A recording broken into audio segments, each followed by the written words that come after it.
This is Jeff from Acceleronics. From time to time, customers will send a VersaFueler in to be tested. Maybe they're having some kind of an issue with their car and they're not sure if the VersaFueler is working correctly or not. And I always encourage customers to just send it. It only takes a few minutes for me to test it on the bench. If there's nothing wrong with it, I'll just send it right back to you the next day. If it's broken, and I do get an occasional wounded VersaFueler, most times I can fix it. So I'll just spend a day fixing it and then send it back. So this particular VersaFueler is from Luke in Idaho. And Luke, wow, this is an old one. I haven't seen this model for many, many years. But you shouldn't worry. This is a very sturdy design. And actually the VersaFueler electronics haven't changed in 20 years. It's the same circuit. It just works. It works very, very well. The packaging has changed. The connector has changed over the years. But the basic design has not changed. And any VersaFueler that's out there should continue to work for decades. I mean, I can't imagine what would cause it to fail ever unless there's like a nuclear war or something, or your car burns down. But anyway, let's get into the test. What I'm going to do is I'm going to run this switch that allows me to select which VersaFueler input channel is getting the signal from my pretend engine control computer, and separately from that I can select which output channel I measure on the oscilloscope. So let's go to channel number 1. There's the input. And there's the output, and you can hear the fuel injector buzzing away, and you can see in the upper left-hand corner the trace on my oscilloscope. That is exactly what I would expect to see from a properly functioning VersaFueler. There are 2 injector pulses shown. You can see the current, the electric current going through the fuel injector rising very steeply until it hits 4 amps. The peak of those teeth, those mountain peaks, and then the VersaFueler actively throttles the current back down to 1 amp, where it stays until my pretend engine computer tells the injector to close, and at that point the current drops down to 0, which is at the bottom of the display.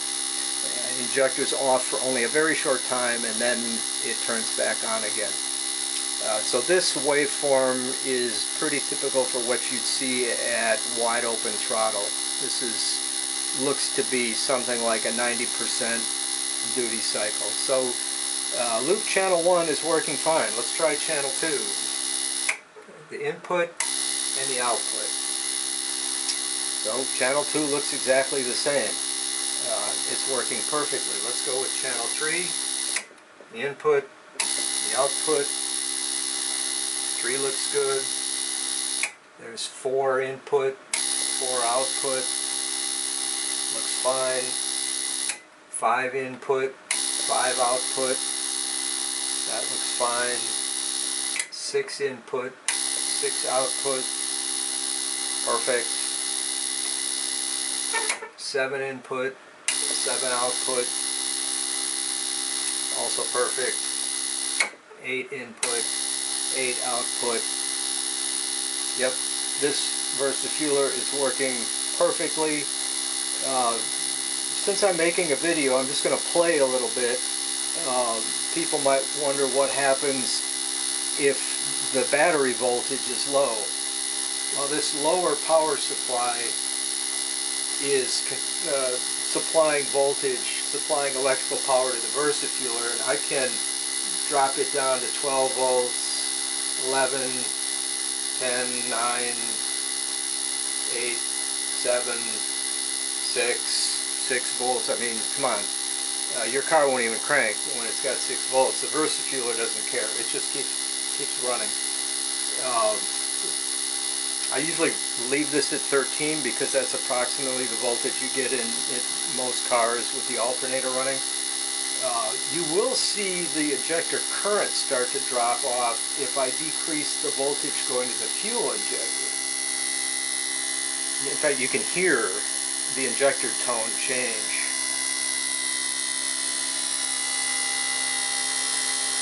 I'm down to a little under 6 volts to the fuel injector. But as far as the fuel injector and the VersaFueler are concerned, 6 volts is not a problem. There are other aspects of your car that aren't going to work so well at 6 volts, but the VersaFueler is perfectly happy. So Luke, that's it. I'm going to shut this thing off by switching to a non-used input of the switches, and I'm going to get this thing headed back to you. It's Saturday evening right now. Tomorrow's Sunday, so it'll be in the mail on Monday and on its way back to you.